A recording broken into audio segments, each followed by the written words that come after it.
videoclip ce vreți acordul părinților. Personajele nu sunt reale. Videoclipul este realizat după un scenariu cu scopul de a-i amuza pe cei care ne privesc. Să nu faceți așa acasă.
Cu Gheorghe.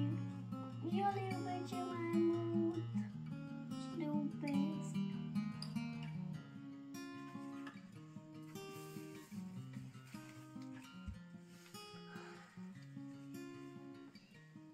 O să fii cea mai frumoasă biliasă.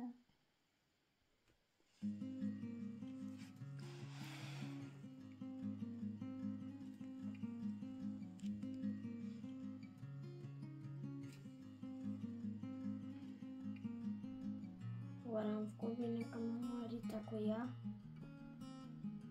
Cred că nu, n-am făcut bine. Ne-am mai cumpărat și un inel. Sper să nu mă bată la cap să fac curățenie cum fac toate femeile. Eu am treaba mea în sat. Gata, sunt pregătit. Ce ți-ai pus mai în cap? Căciula!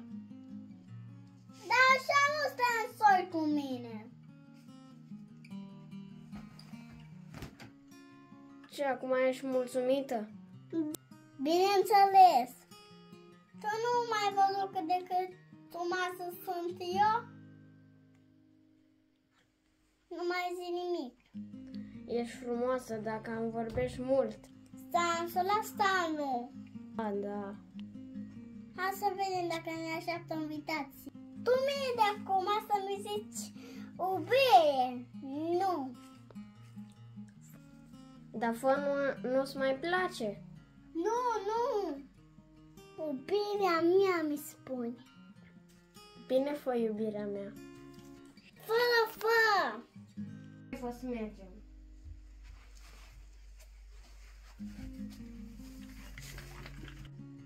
Ne-am adunat aici să sărbătorim nunta celor doi porumbei.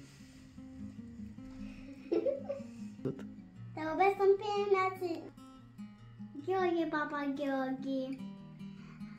Ne aștepta să ne fim. Te iubesc decât a fi prima dată. Eu te iubesc, fă. Măi, ți-am zis să mai zici fă. Bine, fă iubirea mea. Doar iubirea mea. Bine. Promit și n-ați fac nimic în toată viața. Nu muncesc, nu mă duc la muncă.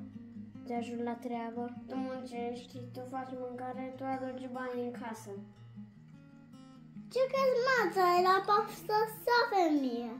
Dar tot ce credeai, fă. Eu credeam că mă scolesc cu un bărbat adevărat. Păi ce, nu sunt eu bărbat adevărat? Da, mai ești suma, dar trebuie să fii mai deștept.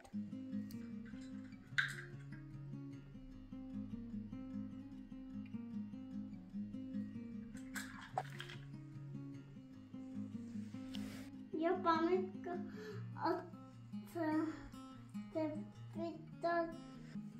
Eu promit că o să te iubesc toată viața.